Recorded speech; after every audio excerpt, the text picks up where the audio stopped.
अस्सलाम वालेकुम, सत श्री अकाल। मैं हरमीत सिंह हूं और आप देख रहे हैं आपका अपना YouTube चैनल नाज़रीन। तस्दीन अपडेट्स हमारे पास है जो आपके साथ शेयर कर रहे हैं। हमने कहा था आपको कि भाई साहब जब तक खबर कंफर्म नहीं होगी नहीं देंगे, लेकिन हमारी जो जराए थे, बावसूख जराए थे, उन्होंने इस बात को कहा, कंफर्म किया था कि भाई साहब हालत खराब है, इतना बड़ा कैरियर तबाह हो चुका है। वो भी बताएंगे आपको। जबकि साथ साथ जमीनी जंग में इसराइली फौज तहस नहस हो गई है वस्त इसराइल पर। हिजबुल्लाह के कारी वार जारी, बैरूत पर जंगी तैयारों की बमबारी, इसराइली जंग बंदी के लिए पुरउम्मीद। साथ साथ आपको बात करेंगे इस वक्त बड़ी खबर मैं आपको दे रहा हूं। मैंने कल आपको थोड़ी सी झलक दी थी और मेरे ख्याल में आज सुबह मैंने आपको बताया था पेंटागन को कोट करके कि यमन ने उनका कैरियर जो है उसको मारा है। उसके हवाले से पेंटागन ये कोट कर रहा है। अमेरिका ये कह रहा था कि भाई साहब ऐसा नहीं हुआ है, कोई नुकसान नहीं हुआ, लेकिन मैंने आपको कहा था कि मेरी जराए कहते हैं कि नुकसान हुआ है। अब मैं कंफर्म कर रहा हूं इस वक्त। आप देखें मेरी ट्वीट जो मैंने लगाई है, और ट्वीट जिसमें मैंने आपको बताया कि यमन ने अमरीकी एयरक्राफ्ट कैरियर इब्राहिम लिंकन को निशाने बनाने की जो वीडियो है वो जारी कर दी है। वीडियो आप अगर देखना चाहते हैं तो आपको जाना होगा मेरे ट्विटर अकाउंट पे, मेरे एक्स पे जाना होगा और वहां पे आपने फॉलो भी करना है। साथ साथ आपने वहां पर वीडियो देखनी है जहां पे आग के शोले भड़क उठे हैं हेलीकॉप्टर से। अगर आप देखें तो वहां पे हेलीकॉप्टर से आग बुझाने की भरपूर कोशिश की जा रही है। और मैंने आपको कहा था कि मेरे जराए ये कहते हैं कि तबाही हुई है, लेकिन अमेरिका ये कोट कर रहा था, पेंटागन ये कोट कर रहा था कि ऐसा कुछ नहीं है। तो तबाही हुई है जो मैं आपके सामने रख रहा हूं। साथ साथ आपको ये बताऊं कि अब अमेरिका ने हमले की तस्दीक लेकिन दावा किया था कि कोई नुकसान नहीं हुआ है, लेकिन हमले की बात उन्होंने की थी कि वैसा हुआ है, लेकिन उन्होंने कहा कि कुछ नुकसान नहीं हुआ, बिल्कुल ठीक ठाक है। अब हम अपने आपको नुकसान भी पहुंचा दिया उन्होंने, यानी जो नुकसान था उनके नुकसान की खबर भी हमने आपको दे दी। हिजबुल्लाह के साथ जारी जमीनी जंग में इसराइली फौज की हलाकतों में रोज बरोज इजाफा हो रहा है। इसराइली मीडिया ने इतराफ किया है कि हिजबुल्लाह फोर्सेस के साथ झड़प में 6 इसराइली फौजी हलाक हुए हैं। काबिज इसराइली फौज की हलाकत जनूबी लेबनान में जारी जमीनी दरअंदाजी में हुई है। ये झड़प उस वक्त हुई जब फौजी सरहद से देहाती की तरफ दूसरी लाइन चले गए, क्योंकि इसराइली फौज ने कहा कि उसने जनूबी लेबनान में अपनी जमीनी कार्रवाई को मजीद वस्त देनी है। टाइम ऑफ इसराइल ने दावा किया कि इसराइली हुक्काम ने जंगबंदी के मुज़ाकरात पर मुहतात उम्मीद का इजहार किया है। अब मैं आपको बताता चलूं कि मुसलसल जो है इसराइली फोर्सेस का मारे जाना और उसके मारे जाने की वजह से यहां पे आखिरी लाइन अगर आप समझे तो मैं पढ़कर भी सुना लेता हूं जिसमें यही बात की गई है, बल्कि मेरे पास थोड़ी सी वो है, लेकिन बहरहाल क्लियर नहीं आ रही है। लेकिन वो ये कह रहे हैं कि ये जो एक तरफ तो आपको तस्वीर है मैं आपको स्क्रीन पर दिखा रहा हूं, टाइम ऑफ इसराइल को कोट करके आपको खबर दिखा रहा हूं कि 6 soldier killed and fighting with Hezbollah as IDF pushes deeper into the Lebanon।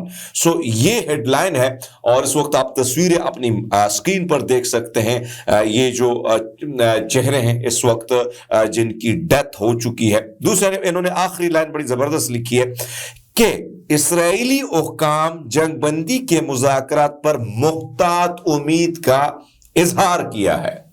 यानी मैंने आपको पहले भी कहा था रशिया की मिन्नतें तरले हो रही थी, दूसरों ममालिक की मिन्नतें तरली हो रही थी कि लेबनान के साथ हमारी ये पोर्शन बंद करते हैं, लेकिन हिजबुल्लाह कह रहा है कि भाई साहब ठीक है हम जंग बंद कर लेते हैं, हम जंग बंद कर लेते हैं। आप जो है आप वहां पर जंग बंदी कर दे तो बिल्कुल जंग बंद कर लेते हैं।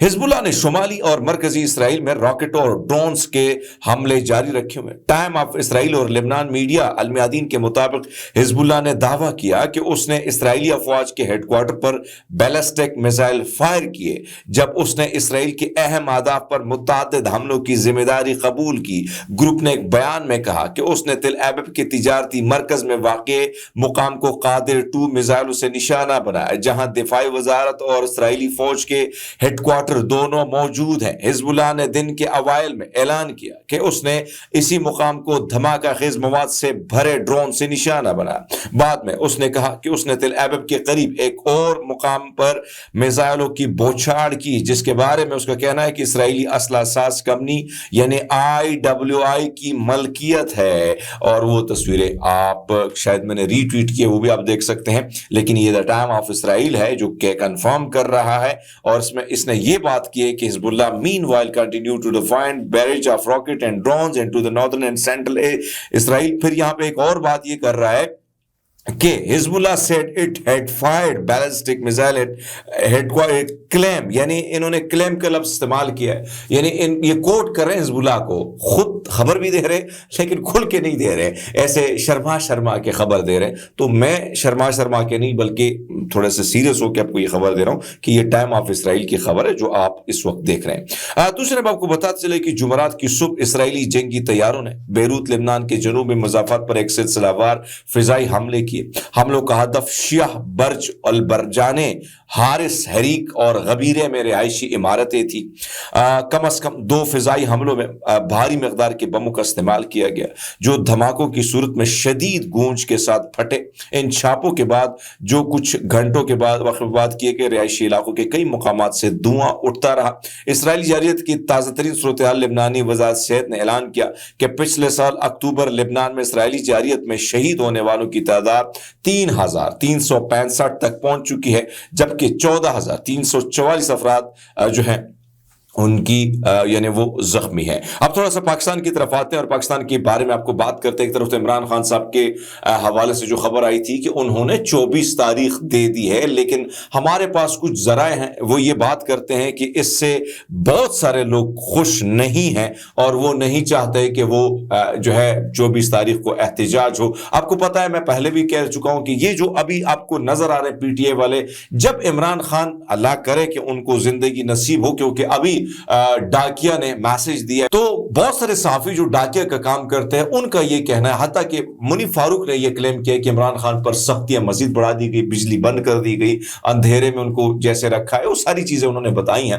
تو عمران خان پر ایک طرف تو سختیاں بڑھ رہی ہیں, دوسرے جانب ان کے جو اوپر جو اس وقت لیڈرشپ ہے آئی ہے وہ کہیں نہ کہیں کمپرومائز نظر آتی ہے. اور میں پہلے اب سے نہیں, جس طرح آپ نے دیکھا کہ مارگلا کی پہاڑیوں میں علی امین گنڈا پور روبوش ہوتے ہیں, واک پہ جاتے ہیں اور 9 ضلعوں سے ہوتے وہ وہاں پہنچ جاتے ہیں. تو ایک طرف تو یہ سچویشن ہے.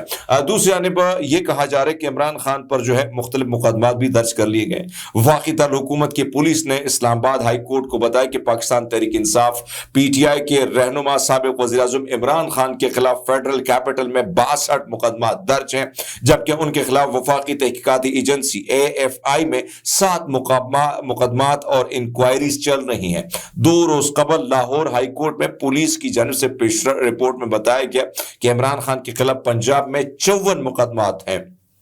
عمران خان کی بہن نورین نیازی کی جانب سے دائر درخواست میں کہا گیا کہ عمران خان کو سیاسی انتقام کا نشانہ بنایا گیا ہے, انہیں آئے روز مقدمات جو ہیں ان پر بنا دیے جاتے ہیں. ایک طرف تو یہ سچویشن ہے جو ہم آپ کو بتاتے رہتے ہیں, لیکن دوسری جانب اگر آپ دیکھیں تو عمران خان نے کچھ نوجوانوں کے بارے میں صحافیوں سے بات کی ہے اڈیالہ جیل میں.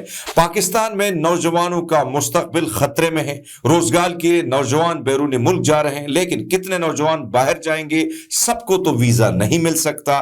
اس لیے اگر آپ نے مستقبل اور اپنے حقوق کے لیے جدوجہد کرنی ہے تو 24 نومبر کو آپ باہر نکلے. یہ عمران خان صاحب نے کھلی چھوٹ دی تھی, بات کی ہے, لیکن جس طرح میں نے بات کی کہ بہت سارے لوگ کمپرومائز ہیں خان کے, وہ ادھر ادھر کر رہے ہیں, کوشش کر رہے ہیں. پھر وہ کہتے ہیں کہ ہمارا احتجاج قانون کی بالادستی آزادی کے لیے اور مینڈیٹ چوری کے خلاف ہوگا, جمہوریت ختم ہو گئی ہے, رول آف لا بالکل نہیں ہے, عدلیہ کو ٹیک اوور کر لیا گیا, بھوگس نظام کے خلاف کھڑے ہونے کے علاوہ کوئی راستہ نہیں ہے. ساتھ ساتھ آپ کو بتاتے چلے کہ پی ٹی آئی کے سینئر رہنما عمران خان کے احتجاج سے ابھی بھی وہ کوشش کر رہے ہیں کہ یہ معاملہ ٹل جائے. اسی طرح آپ کو بتاتے چلیں کہ عمران خان کی رہائی جو ہے ایک طرف تو یہ سچویشن ہے کہ اس کے دباؤ, یعنی خان صاحب اگر احتجاج نہیں ہوگا تو پھر بڑا مشکل ہے عمران خان صاحب کو باہر نکالنا. دوسرا نے آپ کو بتاتے چلے کہ سینئر صحافی حمید میر نے کہا ہے کہ گجرانوالہ کی ایک عدالت میں پنجاب پولیس کے 2 اہلکاروں نے یہ گواہی دی ہے کہ ہمیں 7 مئی کو پتہ تھا کہ 9 مئی کو بہت بڑا واقعہ ہونے جا رہا. اب تو بچے کو پتہ ہے. اپنا خیال رکھیے گا, بہت شکریہ.